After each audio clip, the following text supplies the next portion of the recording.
I used to think leaving the kids alone for a few hours wasn't a big deal. We lived in a quiet suburb, motion lights, good neighbors. Nothing ever happened there. That night, my wife and I were only going out for dinner. 2 hours tops. Our 9-year-old, Ben, and his little sister, Lucy, were watching a movie in the living room. Before we left, Ben asked, "Should I lock the back door?" I laughed. "Don't worry about it, champ. The camera back there's on. We're fine." That was my first mistake. Dinner ran late. I kept checking the baby cam feed from my phone. At 9:18 p.m., both kids were still on the couch. At 9:24, the screen froze, just a loading circle. I told myself the Wi-Fi was glitching again. When we got home around 10, every light was off. I called out, "Ben?" "Lucy." No answer. The TV was still on. Popcorn spilled across the rug. The back door, the one I told him not to lock, was half open, curtain fluttering in the cold air. Upstairs, Lucy was asleep in her bed, untouched.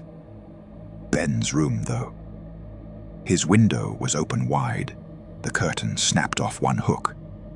I shouted his name until my throat hurt. Then I saw the phone on his desk, screen cracked, camera app still open. There was one picture, blurry, dark. It showed the living room.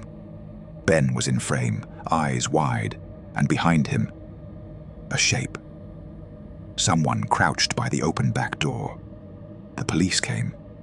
They searched the woods, the nearby houses. They said there were no footprints, just the impressions of small shoes, too small for an adult, leading out to the trees and stopping halfway. 3 days later, Lucy started waking up at 3 a.m. every night, standing in the hallway, whispering.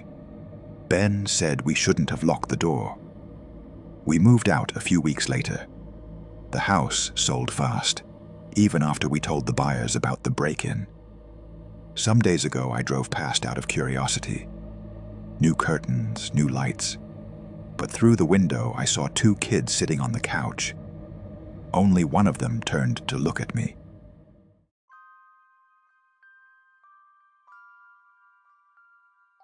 When my wife went on her first weekend trip since our son was born, I told her I had everything under control. 1-year-old Ethan and I were going to have a guy's weekend. Movies, pizza, early bedtime. Easy. It started fine. By 9, he was asleep in his crib upstairs. I left the baby monitor on the kitchen counter and turned the volume low so I could watch TV in peace. Around 10:30, I heard a faint click from the monitor, like static clearing, and then humming. A soft tune, off-key, like someone trying to remember a lullaby. I froze. The feed showed Ethan standing up in his crib, facing the camera, smiling at something behind it.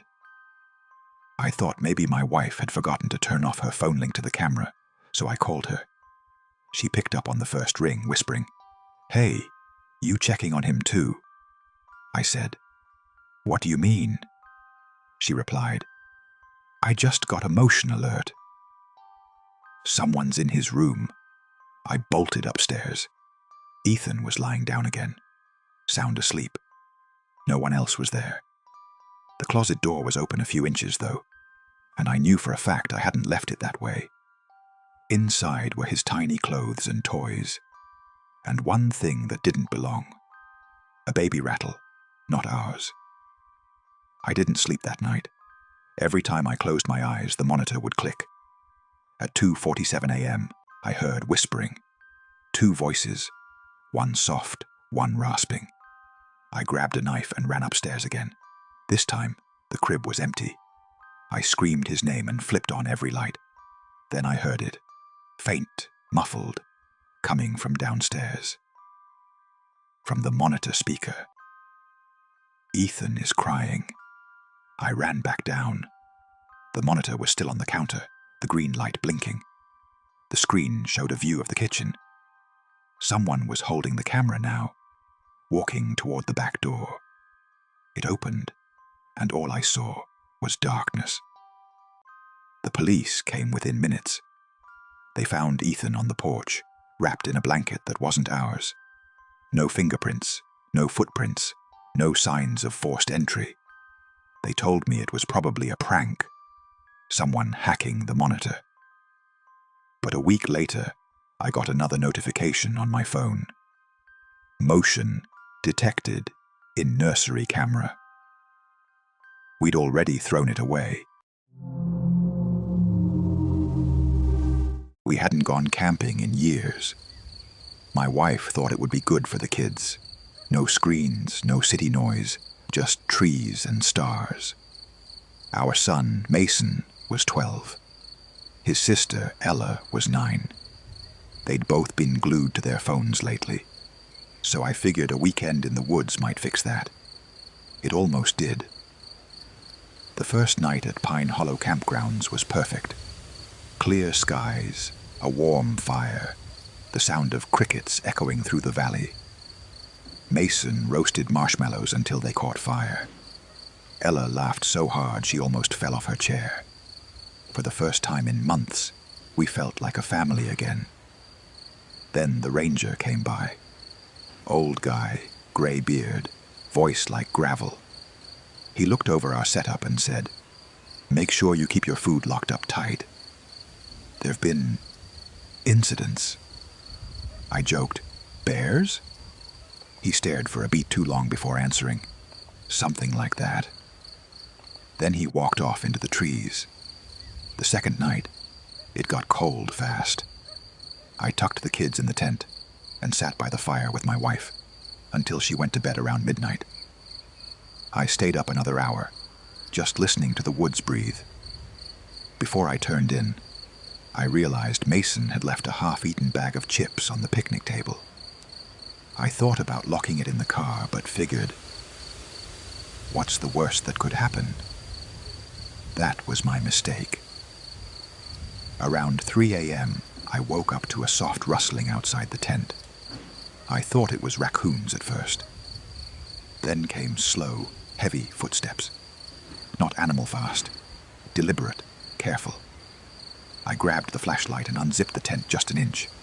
The fire was out, and the world was pitch black. But I could hear breathing. Close. Too close. Then something brushed against the tent wall. A hand. 5 distinct fingers pressed into the fabric, dragging slowly downward. I froze. My wife whispered, "It's a bear, right?" But bears don't have hands. A minute later, the sound moved toward the kids' tent. The smaller one, about 6 feet away. Mason whispered, "Dad?" Someone's outside, I didn't think. I just leapt out with the flashlight. The beam caught something pale, ducking into the tree line. Tall, humans, but wrong somehow. Hunched, fast, silent. We huddled in the car until sunrise. When we finally packed up, I noticed something behind the kids' tent. A trail of small footprints, barefoot, circling their tent twice, and stopping right at the zipper. We told the ranger what happened.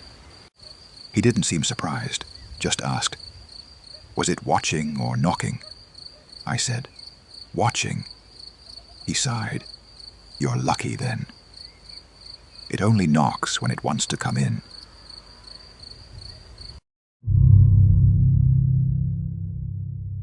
I was the one who wanted the road trip. Just a few days away from everything.